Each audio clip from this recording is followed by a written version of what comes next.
Hey guys, welcome back to the Indian Traveler. Now today, as promised, I'm back with the video regarding all the certifications you need to enter Hong Kong.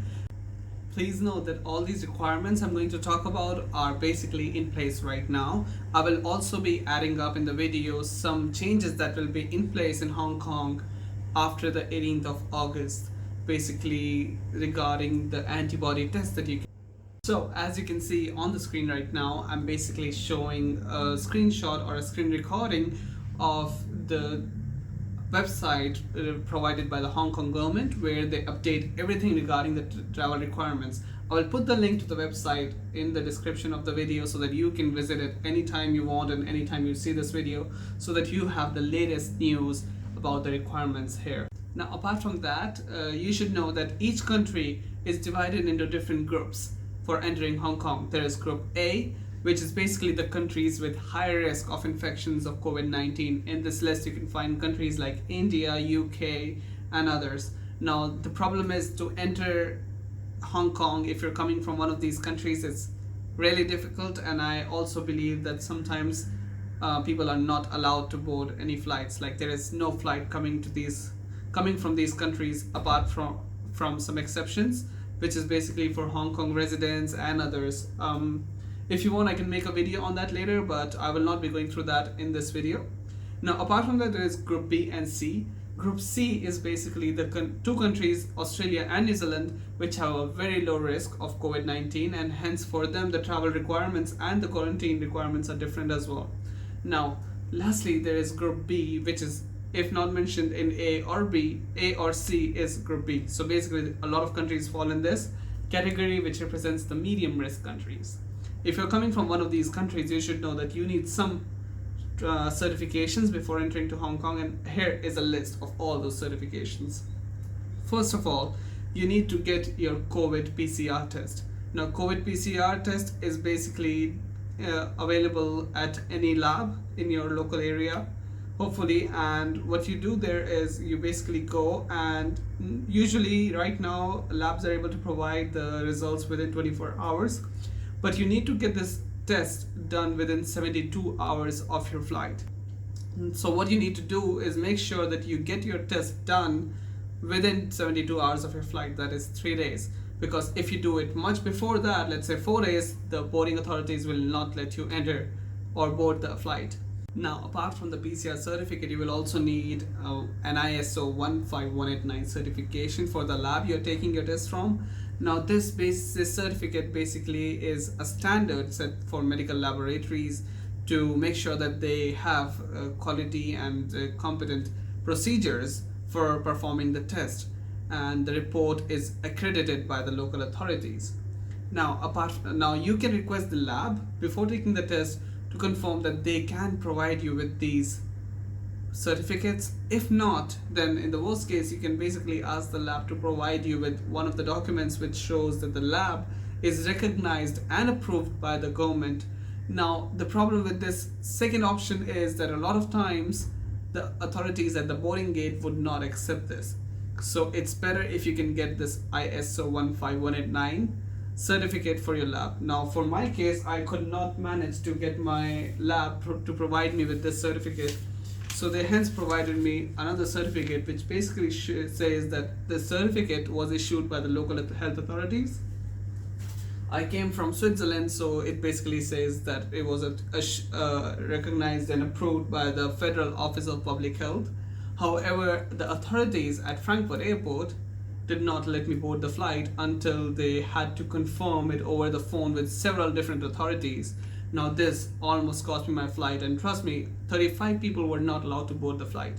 So this certificate can be one of the most important things that you have to put your time on and make sure that this is done well. Now, moving on, you will need to fill out a form. I will provide the link down in the description as well. Now, this form is a declaration form, and you have to fill it within 48 hours of boarding your flight. So what you can do is maybe take 5 minutes to fill this form about 1 day before boarding your flight, because once you fill the form, you get a QR code, and the QR code will look somewhat like this, And what I recommend is that you take a screenshot or also print out the QR code, because it is important to show this at the airport when you're boarding your flight, and also once you have arrived in Hong Kong, this QR code will be shown again and again. Apart from that, one last thing that you really need to make sure that you have is a working phone number. What happens is when you fill out the form that I talked about last minute, basically you have to enter a phone number that works in that form. When you arrive in Hong Kong, basically the authorities will make sure that the number works by calling you on this number. Now, I will be going into more detail about what happens when you arrive at the Hong Kong airport, but just for now, make sure that you have a working phone number with you. It can be a local Hong Kong number, or it can be a number from outside of Hong Kong as well. There is no problem with that. Just make sure that it works. Now, another thing that you will need is if you're vaccinated, which reduces your quarantine from 21 days to 14 days if you're coming from a country with low risk or medium risk. So what you will need is a vaccination certificate that you should have received when you got vaccinated. So it can be an attestation or a certificate, but make sure that it's written in English and all the documents are written in English, because otherwise all the authorities won't accept it unless you have them written in Chinese. So really make sure that they're either in Chinese or English, and if not, then they should be attested and translated into the language. Now, when you're done with all these documents, the last document that you need is the confirmation of your hotel booking for the quarantine. What you need to do is you need to book a room in Hong Kong for quarantine in a hotel before coming to Hong Kong. Now, there's different rules for people coming from a low risk country or people coming from mainland China, Macau or Taiwan. That's why I will not be going in detail. So I would recommend that you check where in the list where your country is, in which group your country is, if you're vaccinated or not, and then book your hotel. Now lastly, the last thing that can change the amount of quarantine that you have to do in Hong Kong is if you have an antibody test.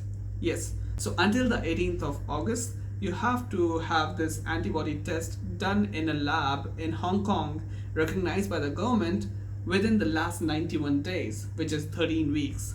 Now, what changes after the 18th of August is, since a lot of people like me who did not visit Hong Kong in the last 91 days and could not get this antibody test have to quarantine for 14 days or 21 days now, the government has basically made facilities at the airport where you can pay and you can get an antibody test for yourself. It's basically a blood test which shows that the vaccine that you have gotten has created antibodies in your system. Now how it works is you go to the airport and you pay for this test. Now this blood test will take place there, and after 2 days you will receive the results. If it's a positive result, which means that your body has antibodies against COVID-19, your quarantine will be reduced to 7 days. According to the authorities, once you get out of this, once you get out of the hotel in 7 days, while you have booked for 14 days, you can request for the refund for the rest of the 7 days that you could have stayed or you would have had to stay in the hotel for. So that's pretty great, because like this the quarantine can be reduced. So check out the website. I really recommend that before you arrive in Hong Kong, you check out the website for the latest travel requirements, because they change every single day, and hopefully you don't have to quarantine for long. And in the end, just write down in the comments if you need to know anything else, or if you want me to cover anything else regarding the travel requirements in another video. I would be very happy to help. And leave a like and subscribe for the channel if you want to know more about Hong Kong.